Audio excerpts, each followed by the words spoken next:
y bienvenidos a Gente de Opiniones. Es un gusto, un placer que nos acompañe hasta la intimidad de sus hogares. Entraremos hoy a contarles sobre la Cátedra Salvador Allende, que el día 15 de abril se va a iniciar en la Universidad de El Salvador.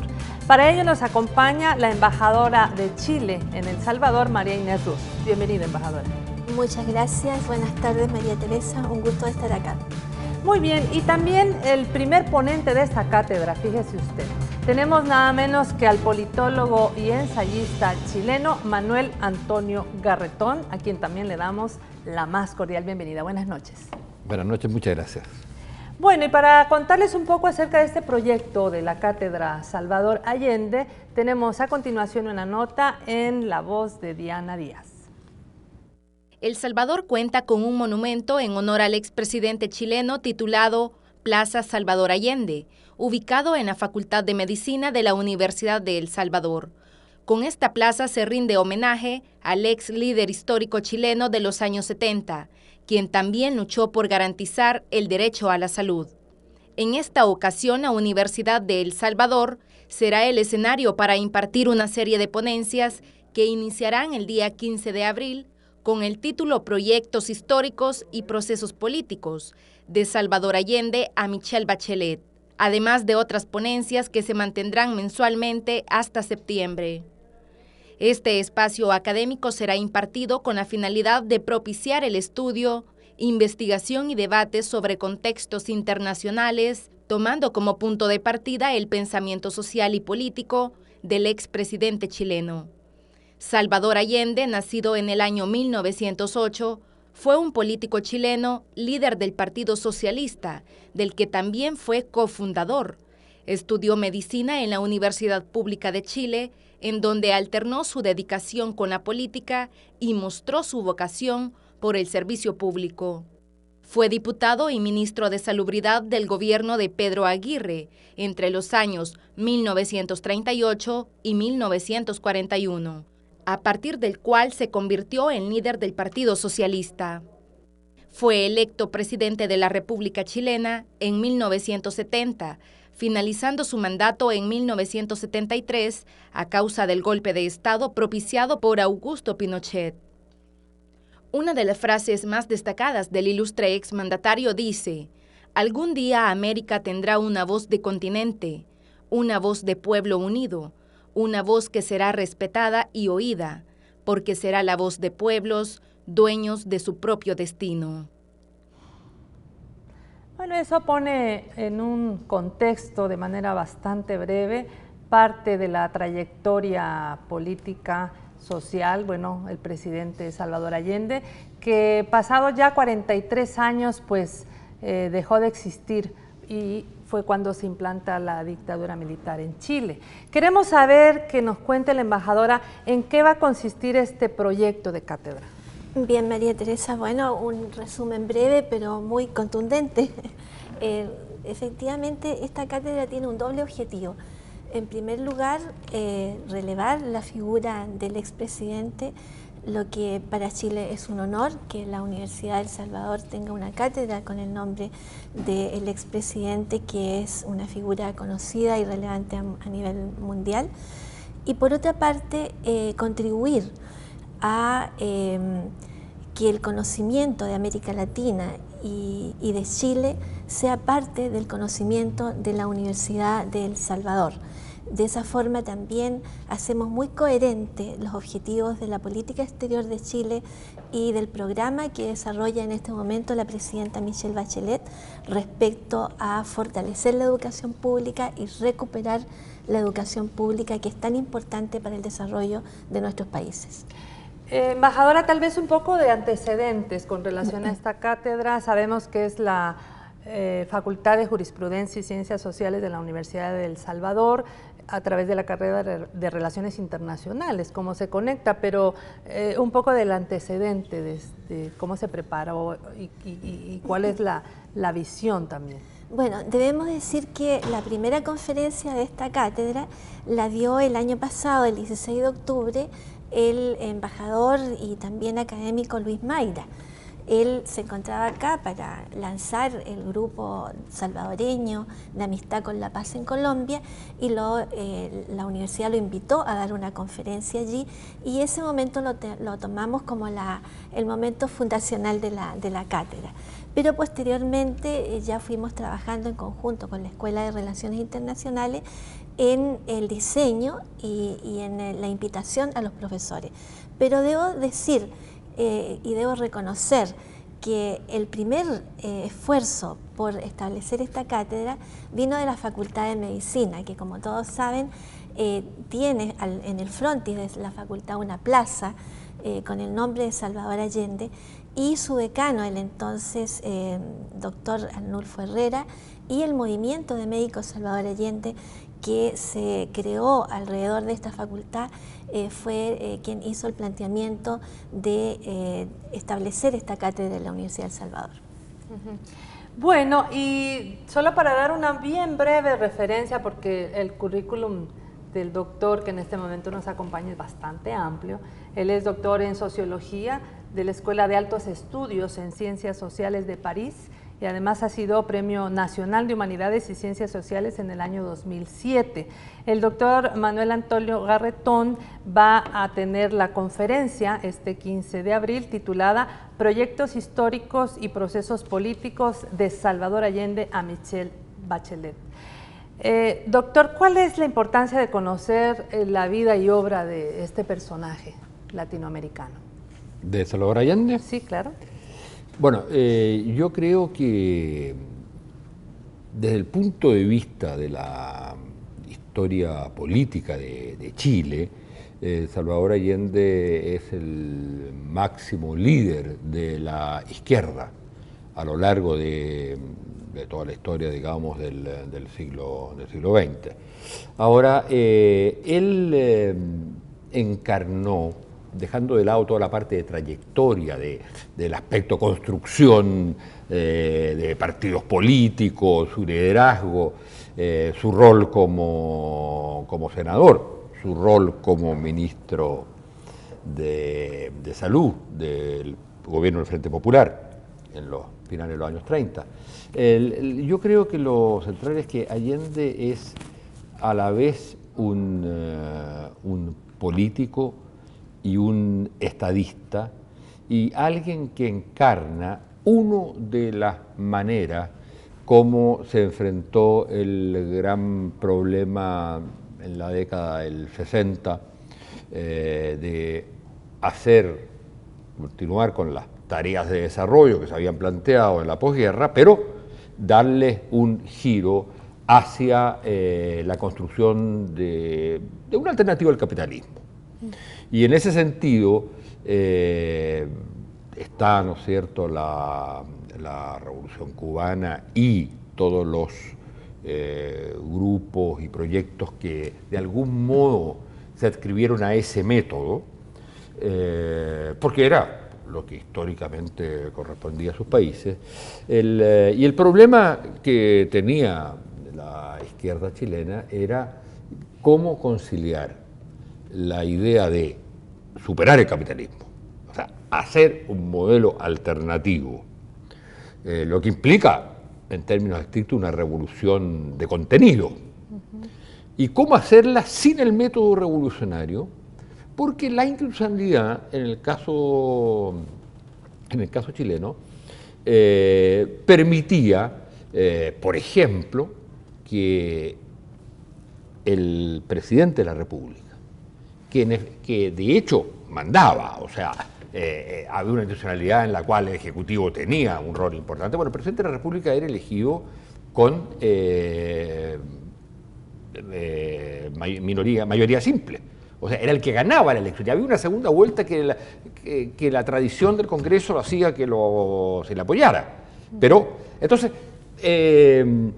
¿cómo hacer una revolución en el marco institucional? Y para eso, lo que es la tragedia, podríamos decir, el drama, era que no había ni modelo teórico, porque si usted quiere, todos los modelos teóricos eran de revolución por la vía de un grupo que toma el poder, que destruye el aparato de Estado y construye otro Estado, o ni había modelo histórico. No había ningún modelo histórico de una revolución. O sea, era el primer presidente marxista de la historia elegido con voto pero no para hacer solo un gobierno, sino para hacer una revolución, porque el programa así lo hacía. Entonces yo creo que Allende fue siempre un demócrata, un revolucionario en este sentido, en el sentido de transformar la sociedad capitalista, pero dentro de los márgenes democráticos, y fue, como lo mostró durante su gobierno, un estadista. Y en el fondo su muerte, digamos, si se quería liquidar el proyecto de Salvador Allende, había que destruir la democracia, porque era en democracia que ese proyecto se había construido. Entonces, la muerte de Allende en La Moneda es un símbolo de eso. Ahí muere el proyecto vía chilena al socialismo, pero muere también la democracia, porque quizás el gran aporte de Allende, que está dicho en su discurso del primer 21 de mayo, que es cuando el presidente da cuenta a la nación ante el Congreso del Estado de la Nación, él hace un discurso en que dice, bueno, nuestra misión es hacer que la democracia no sea solo política, que sea económica, que sea social, y eso se tiene que hacer superando el modelo económico capitalista. Y entonces no ceder en nada respecto a ser estrictamente democrático, no ceder en nada respecto al proyecto revolucionario. Y respecto al problema, digamos, del régimen democrático, lo que nadie pensaba era que Allende podía ganar, y que si ganaba no iba a llegar al gobierno. De hecho, hubo intentos de impedir que llegara al gobierno entre el momento de su elección y el momento que asume.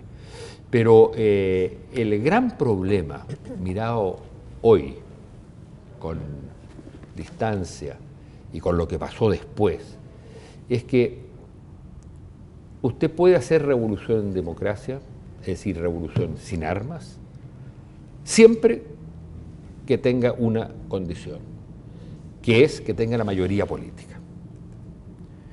No solo la mayoría electoral. Allende no logró llegar a tener la mayoría electoral, estuvo cercano en las elecciones municipales inmediatamente después de su elección, pero las elecciones municipales no significaban cambio en el poder legislativo. No tuvo mayoría política en el sentido que hubo un sector, que era el sector, digamos, el sector de centro, el sector de la democracia cristiana, que había tenido un proyecto de cambio muy importante con la reforma agraria de Eduardo Frei Montalva, y que sin embargo, por razones que habría que explicar en otro momento, al final hizo una oposición que terminó sumándose a la oposición de derecha, que fue desde el primer momento una oposición golpista, porque lo interesante es que la derecha vio desde el primer momento que el gobierno de Allende, y eso lo hizo ver Nixon también, en su famosa frase cuando se reúne a un grupo con Kissinger a la cabeza, y diciendo, hay que derrocar a este bastard, un presidente que habla así, hay que derrocar a este bastard, antes que asumiera, había que impedir que llegara al poder. ¿Por qué? Porque se daban cuenta que eso habría significado abrir en América Latina una corriente muy amplia, un camino muy de largo plazo, muy sólido de revoluciones anticapitalistas y antiimperialistas. Bueno, esto y más van a ustedes a aprender en esta cátedra abierta que es en la Universidad de El Salvador. Aquí conocemos del pensamiento de Salvador Allende a través de algunas películas documentales que, por cierto, por cierto en Gente Ve se han transmitido, pero también en libros. Hay una biografía muy interesante que hace la esposa inglesa que tuviera el cantante Víctor Jara, Joan Jara, que hace toda la referencia al contexto histórico de Salvador Allende en los años 70, obviamente antes del golpe de Estado. Embajadora, quisiéramos saber, vamos a continuar hablando con el doctor esta parte de los contenidos, pero ¿quiénes van a impartir las cátedras? Y seguramente la gente que en este momento nos está viendo y se siente interesada en participar, se preguntará si puede participar o hay una inscripción previa o cómo será. Bien, María Teresa. Bueno, yo debo decir ahora, porque no lo dije al principio, que estamos como embajada muy agradecidos por la presencia de Manuel Antonio Garretón acá y que sea el primer conferencista del año 2016. Nosotros tenemos también invitados a otros 3 académicos y a otras 2 personalidades políticas de alto relieve. En el mes de mayo va a venir Ricardo Núñez. Él es actualmente embajador de Chile en México, ex senador de la República, expresidente del Partido Socialista de una larga y extensa trayectoria política. En el mes de junio va a venir un profesor doctorado en Historia Económica, Manuel Gaona, que tiene justamente un libro sobre la revolución capitalista en Chile, que es una investigación muy a profundidad de la implementación del modelo de desarrollo en Chile y que abarca desde el periodo del fin del gobierno de Salvador Allende hasta los años 2000. Posteriormente, en el mes de julio, va a venir un internacionalista de alto nivel, profesor de Derecho Internacional, exdirector del Instituto de Estudios Internacionales de la Universidad de Chile y exagente de Chile ante la Corte Internacional de La Haya. Él es Alberto Van Claveren. Él va a hablar sobre las nuevas tendencias y el escenario internacional y los cambios en las tendencias internacionales desde el periodo del gobierno de la Unidad Popular hasta la actualidad. Posteriormente viene otro embajador de Chile, es el ex senador también Jaime Gasmuri, quien actualmente se desempeña como jefe de misión embajador en Brasil. Jaime Gasmuri tiene una trayectoria política extensa, también fue senador y fundador del movimiento popular obrero campesino, MAPU, que fue una decisión de la democracia cristiana y que estuvo apoyando y fue parte del gobierno de la Unidad Popular.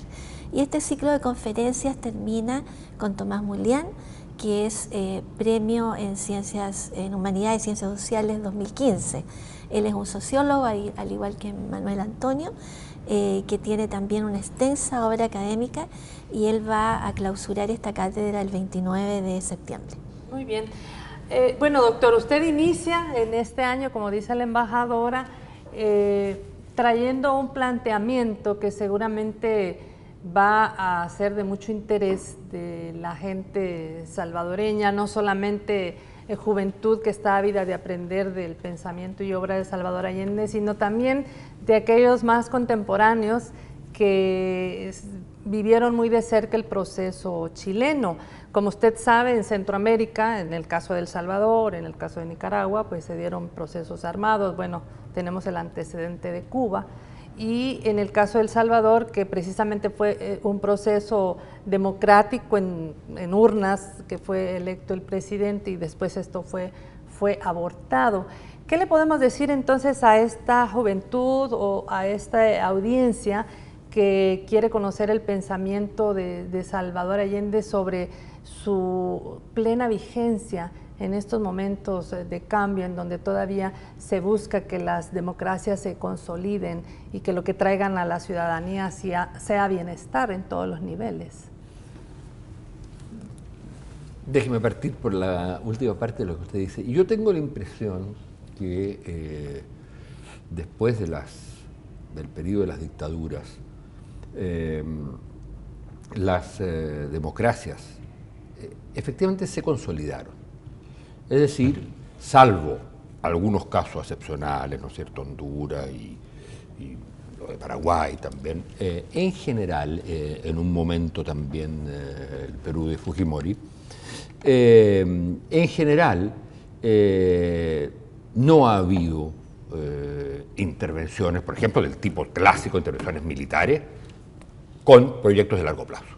Entonces uno podría decir que la democracia es el régimen político hoy día, por primera vez en la historia, digamos, en estos últimos 20 años, es primera vez en la historia de América Latina que todos los países tienen régimen democrático.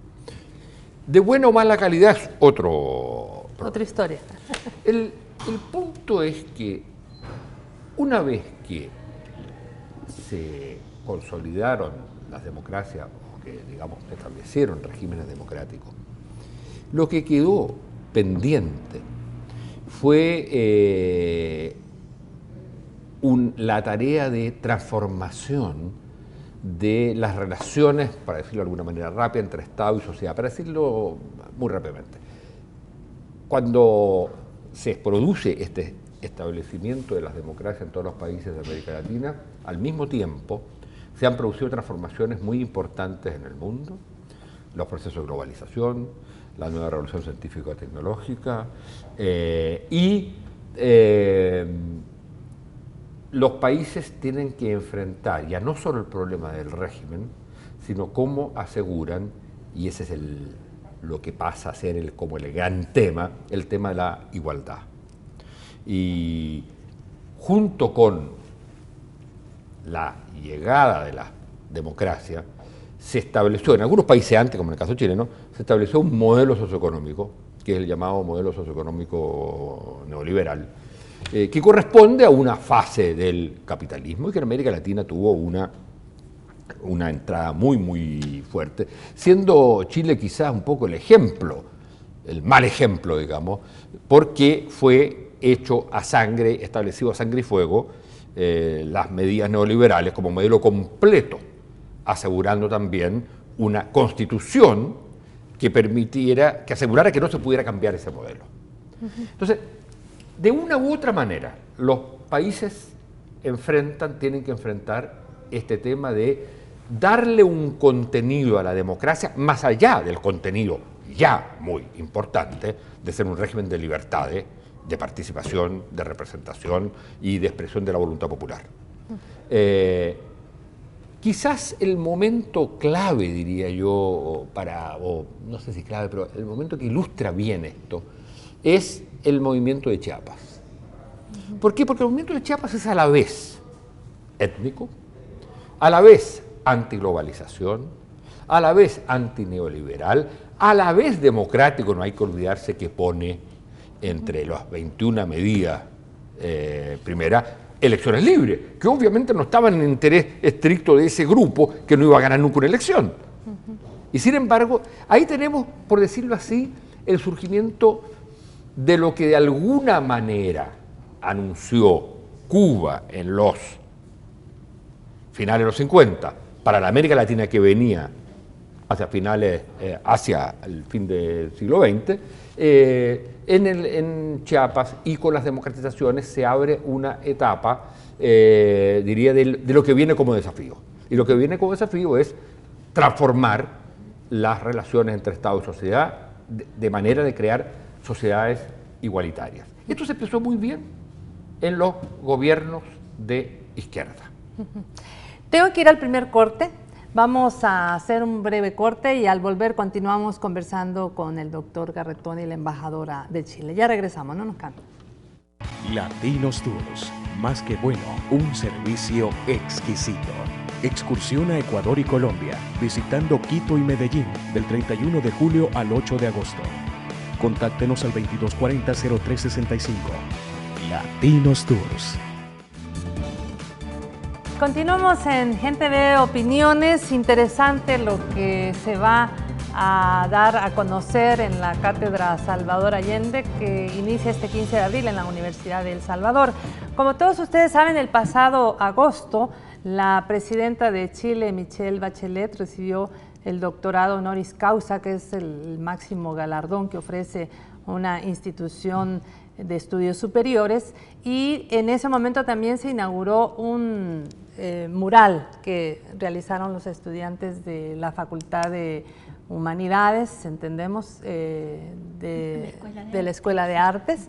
Y quisiéramos conocer, embajadora, ¿qué otros lazos de amistad usted está cultivando, la embajada, su gobierno, de solidaridad, no solamente quizás con la Universidad de El Salvador, sino tal vez Chile tiene otros lazos de amistad que ustedes han abierto? Sí, efectivamente, empezando por la Universidad de El Salvador, creo que es muy interesante lo que viene, porque en el marco de la visita de la presidenta vino el rector de la Universidad de Chile, Enio Vivaldi, y él firmó un acuerdo con el rector de la Universidad de El Salvador.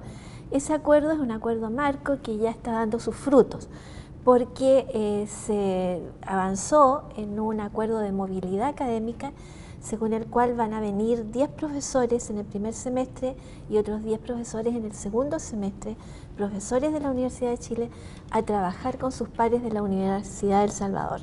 Por otra parte, también... ¿En diferentes áreas? En diferentes áreas, sí. De hecho, ellos ya han estado trabajando, intercambiando a través de videoconferencias entre distintas facultades.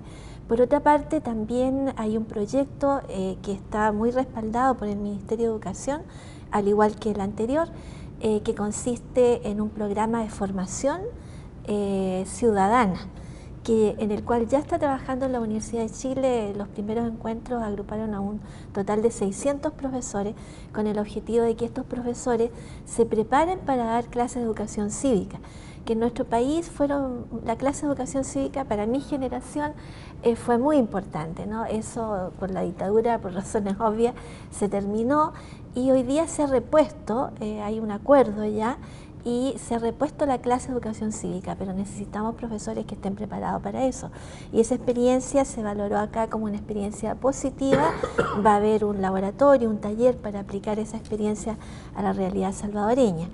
Y en otro plano, creo que me gustaría comentarles que una experiencia muy importante que estamos viviendo en la relación de Chile con El Salvador es la creación del Grupo Salvadoreño de Amistad para la Paz con Colombia, donde ha adquirido una relevancia especial por la historia política de El Salvador y por la cercanía de la firma de los acuerdos de paz, de modo que este grupo ha logrado reunir a firmantes de la paz.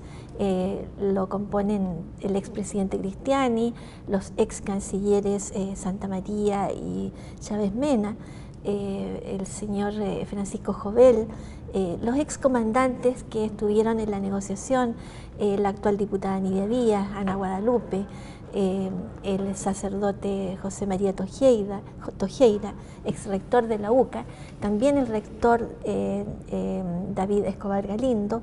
Si se me queda algún nombre, me disculpan, pero son en este momento 14. Me imagino que los 5 firmantes de los acuerdos de paz de El Salvador y el grupo más amplio también. El grupo más amplio, sí.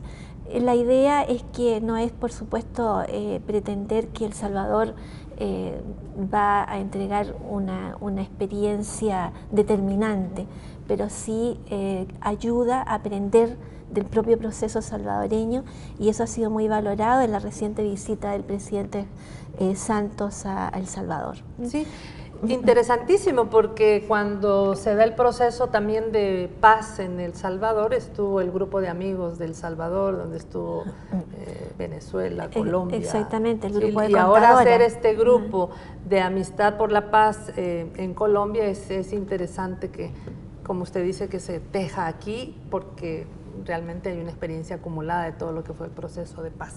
Pero hablando ya de la cátedra, doctor, lo que usted viene a dar el día 15, el día de mañana, esta primera cátedra que denomina Proyectos Históricos y Procesos Políticos de Salvador Allende a Michelle Bachelet. ¿Cuál va a ser como ese hilo conductor, ese análisis fundamental que va a hacer respecto a este proceso chileno desde esa década a la actualidad? Sí, por una pregunta mucho más corta que usted me hizo, hablé larguísimo, imagínese ahora. Bueno, así, en que corto. voy a tener que... No, La idea es presentar en el fondo, si quiere, cuatro grandes proyectos políticos que han existido en Chile y que se enmarcan en la realidad latinoamericana. Uno es el Vía Chilena al Socialismo, que responde a la problemática, digamos, planteada básicamente por la Revolución Cubana, cómo se combina desarrollo con transformación social y en el caso chileno con régimen democrático, superación de la dependencia y las desigualdades. Bueno, ese es un proyecto que fue destruido a sangre y fuego por las dictaduras y entonces ahí se va a desarrollar con luchas, con mucha solidaridad de parte del resto del mundo, lo que podríamos llamar es el proyecto de lucha contra la dictadura, en que lo que se trata es de, para muchos países, construir por primera vez un régimen democrático, para el caso chileno, recuperar la democracia perdida. Lo interesante, a mi juicio, en el caso de la lucha contra la dictadura y de instalación de la democracia, es que ese proyecto contó con la mayoría social y política. Lo que no se pudo hacer en la época de Salvador Allende, que era juntar en el caso chileno las mayorías se construían, iba a decir se construyen, yo creo que hoy día ya es distinto, se construían a través de partidos políticos. Porque cuando usted decía partido político, decía sindicato, podía decir Iglesia Católica, o sea, los partidos eran representativos de la sociedad. Del modo que cuando estaba dividido en derecha, centro, izquierda, era las clases que corresponden a cada uno de ellos, los partidos, las organizaciones, las instituciones, y esa lucha política, digamos, expresaba el conjunto de la sociedad. Ahora, para eso entonces, usted necesitaba, si quería tener un proyecto político exitoso, tenía que construir una mayoría, ya fuera del centro con la izquierda, ya fuera del centro con la derecha, ya fuera de la izquierda con la derecha, lo que era impensable. Entonces, lo natural era la izquierda y el centro. Y eso no se dio, por razones de lado y lado, en la época de Salvador Allende. Y ese es el gran aporte que se hace, a mi juicio, a las transiciones en el caso chileno, que es la única democratización política en el mundo en que los derrotados por el golpe militar asumen el gobierno. Es el único caso. El Partido Socialista pasó del gobierno a la clandestinidad y de ahí al gobierno, para poner un ejemplo. Entonces, con la excepción del Partido Comunista, que siguió otra línea y que hoy día ha vuelto, digamos, a juntarse con las fuerzas políticas de izquierda. Entonces, lo interesante fue que ahí hubo esta alianza centro-izquierda. Eso tiene un solo problema, y es que si bien se logró la democracia y se hicieron grandes transformaciones de la sociedad, el proyecto democrático, el proyecto de esa coalición de centro-izquierda, que era la concertación de Partidos por la Democracia, no dio el salto que se dio en los otros países de América Latina, al cual me refería yo en la intervención anterior. Es decir, ese salto a cambiar las relaciones entre Estado y sociedad, en ese sentido, superación del modelo neoliberal. En democracia. No se dio ese salto, se hicieron grandes transformaciones, pero quedó pendiente eso. Y lo interesante, a mi juicio, es que por primera vez en la historia de Chile, en el 2011, un proyecto social, un proyecto histórico político, no es planteado por los partidos políticos, es planteado por las movilizaciones, sobre todo de estudiantes, pero también de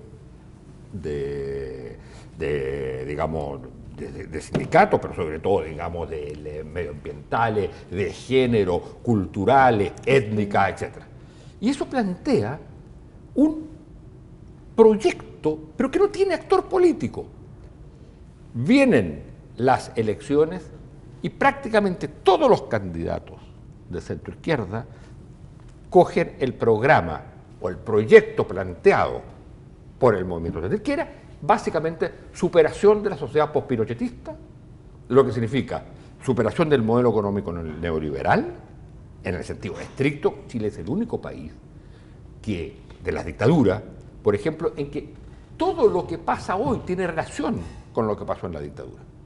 Usted está en Brasil, está en Argentina, etcétera, salvo las violaciones de derechos humanos y los muertos, salvo ese aspecto, esa sociedad no tiene nada que ver. La sociedad chilena, su sistema laboral, su sistema educacional, su sistema de salud, su sistema de organización de las regiones, todo fue generado por la dictadura, todo, y consagrado en una constitución. De modo que el proyecto que corresponde es la superación de esa sociedad y por lo tanto la superación de esa constitución. Y eso lo recoge mejor que nadie el programa de Michelle Bachelet. Fíjese que es interesante. Un proyecto político planteado, las 3 cosas o las 4 cosas planteadas por el movimiento estudiantil son recogidas por el gobierno de Bachelet por primera vez en la historia. Es los partidos políticos, en este caso la coalición que se amplía y entra el Partido Comunista, recoge el proyecto social y por primera vez en la historia de Chile vota 40%. Es decir, de la sociedad o de un movimiento social nace un proyecto. No lo puede realizar porque es movimiento social. Lo toma los partidos políticos. Lo toma textualmente. Y el movimiento social no lo acompaña en la política. O sea, el gran problema que ahí se revela es la ruptura entre lo político y lo social. Entonces, el proyecto histórico hoy en Chile es a la vez la superación del modelo económico social y del modelo político institucional, lo que implica nueva constitución, pero eso, la pregunta es ¿quién lo hace?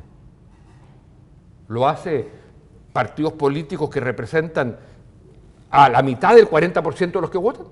Entonces hay que reconstruir la relación entre lo político y lo social. Y eso yo diría que es el gran tema. Y mi impresión que si las elecciones no fueron capaces de hacerlo, la única fórmula es lo que ha llamado ahora la presidenta, y por eso hablo de los proyectos históricos, políticos y procesos políticos, desde Allende a Bachelet, porque el proyecto de Bachelet tiene como elemento central, tiene un aspecto refundacional, sin duda, pero no se puede realizar por el tipo de oposición que existe, por la constitución que existe, sin un cambio en la constitución.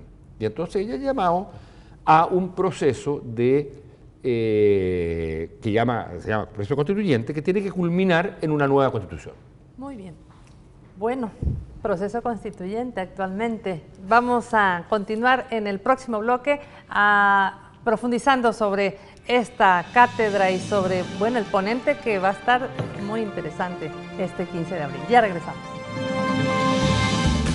Gracias por seguir aquí en Gente de Opiniones. Embajadora, quisiéramos que nos dé también usted su opinión sobre este tema de las grandes transformaciones políticas y sociales que Chile ha experimentado, lo que el doctor nos acaba de decir de ese papel ahora de la actual presidente Michelle Bachelet, que además vuelve a tener el gobierno después de un intermedio en donde no estuvo. Si nos pudiera decir un par de ideas sobre este tema de democracia en Chile. Bueno, yo debo decirle que es un honor para mí representar el gobierno de la presidenta Michelle Bachelet, que ha tenido una gran tenacidad pese a las dificultades para llevar adelante su programa de transformación democrática. Y llevado esto a la relación bilateral con El Salvador, yo diría que ambos países, guardando las diferencias y las distancias también geográficas, estamos en procesos de profundización democrática.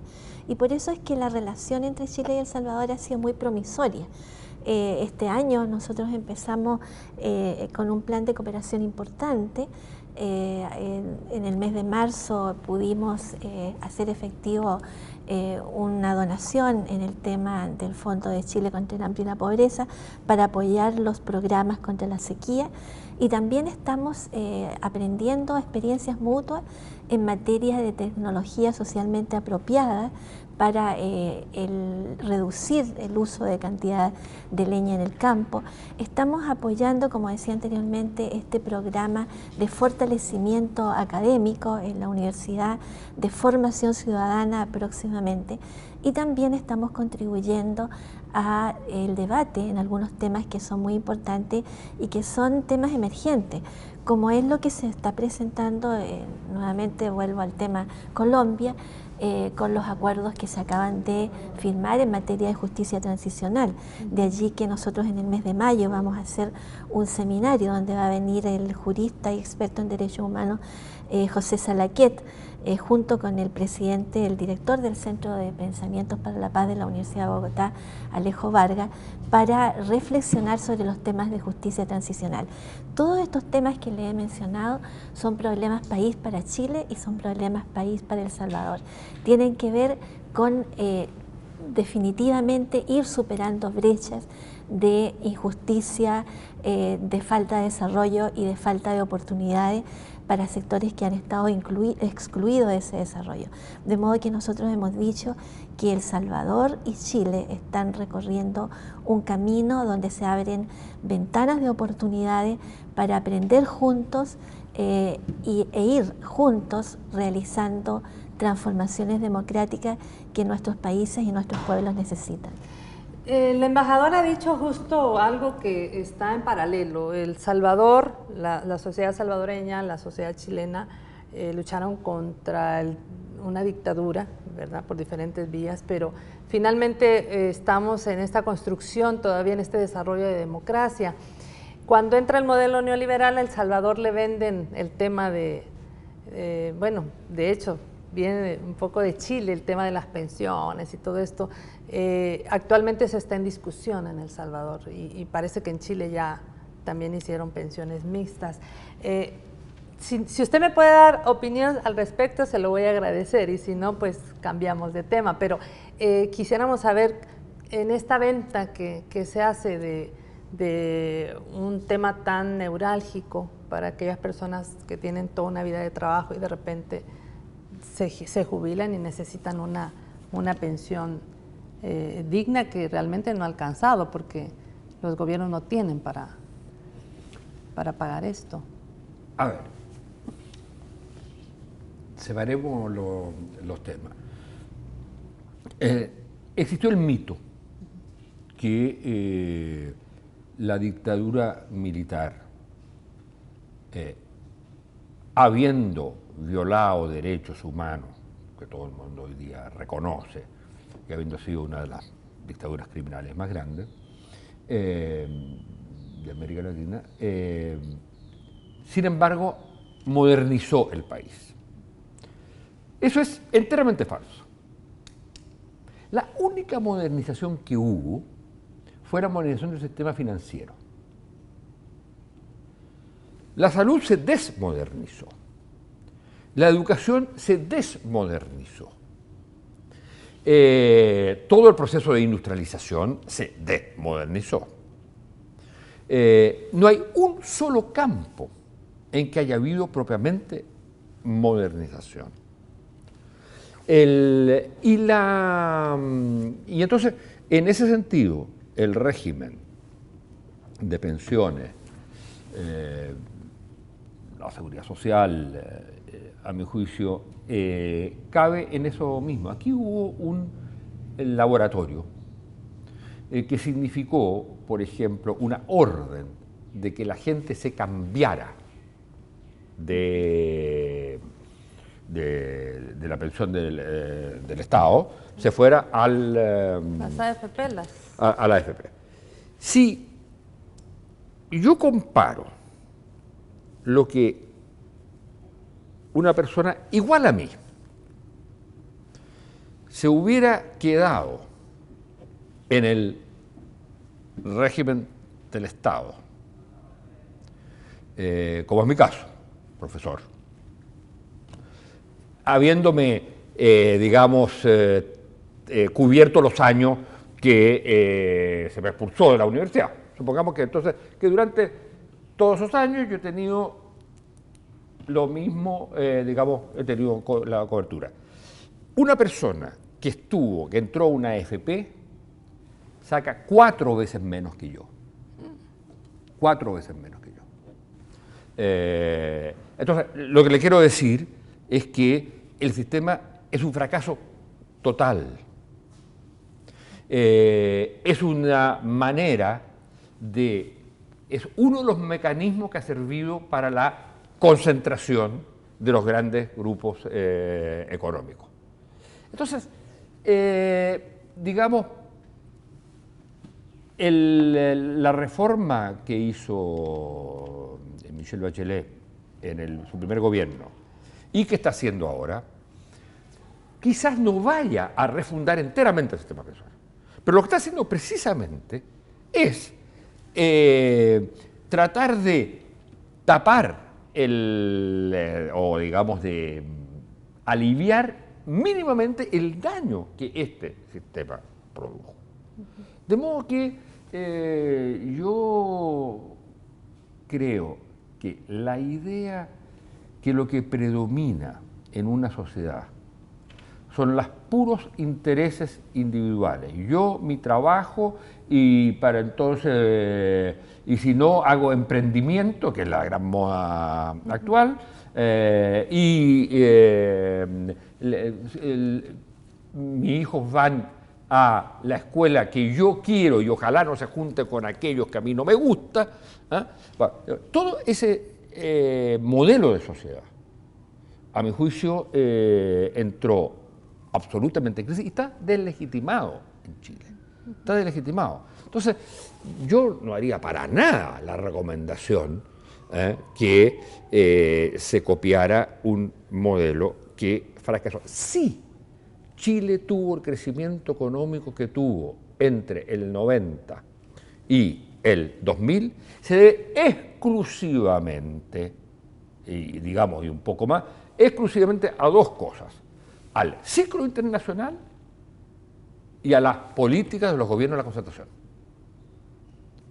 El promedio del crecimiento económico de la dictadura es inferior a los 17 años, pues comparemos con 17 años, a los 17 años anterior en democracia, que era malito, pero incluido el problema el año 73, incluido el año 72-73, con toda la crisis económica que hubo, provocada por los grupos económicos, con toda esa crisis económica, sin embargo, si usted toma los 17 años antes de la dictadura, el promedio de crecimiento es mayor que el promedio de crecimiento en la dictadura. El promedio de empleo es mayor, todos los indicadores, absolutamente todos. Por eso nos encanta que a Gente Ve vengan las personas que hablan de fuente fidedigna, de fuente directa de lo que realmente ocurre y que no se nos vendan mitos y mentiras que en realidad pues no han funcionado. Embajadora, ¿cómo están los lazos de solidaridad, de cooperación y comercio entre El Salvador y Chile actualmente? Bueno, voy a empezar por lo último. El comercio, desgraciadamente, es muy bajo todavía. Pese a que tenemos un tratado de libre comercio, Chile firmó un tratado de libre comercio con Centroamérica y tiene un capítulo binacional. Estamos trabajando para incrementar el comercio binacional. El año pasado, cuando vino la presidenta, vino también un grupo de empresarios, realizamos un seminario. En este momento justamente está en Chile el viceministro de Relaciones Exteriores y de Cooperación, Jaime Miranda, está teniendo una rueda de conversaciones. Posteriormente él nos ha informado que viajará también. Como ustedes saben, El Salvador es país observador de la Alianza del Pacífico. Va a haber una cumbre de la Alianza del Pacífico en Chile a fines de junio y El Salvador también va a estar presente, se nos ha dicho en esa cumbre. Hay la expectativa de que venga también una delegación comercial, porque Chile ha visualizado que El Salvador puede ser un país ancla para el comercio con la región y que tiene una plataforma de servicios muy adecuada, de modo que hace muy coherente la posibilidad de que pequeños y medianos empresarios de Chile de las regiones que todavía no aprovechan los beneficios que para algunos sectores han tenido los tratados de libre comercio que tiene Chile, puedan salir al exterior y producirse asociatividad entre capitales pequeños y medianos de El Salvador y de Chile. Y acá entonces crear ciertas empresas que puedan salir a la región. Esa es una línea, pero por otra parte Chile y El Salvador tienen también un programa de cooperación. Hay una comisión mixta que se reunió el año pasado y tiene que reunirse ahora, y en diciembre estuvo acá el canciller Heraldo Muñoz, quien se reunió con los cancilleres del SICA y se firmó allí un memorándum para lanzar el Foro de Diálogo Político Chile-SICA.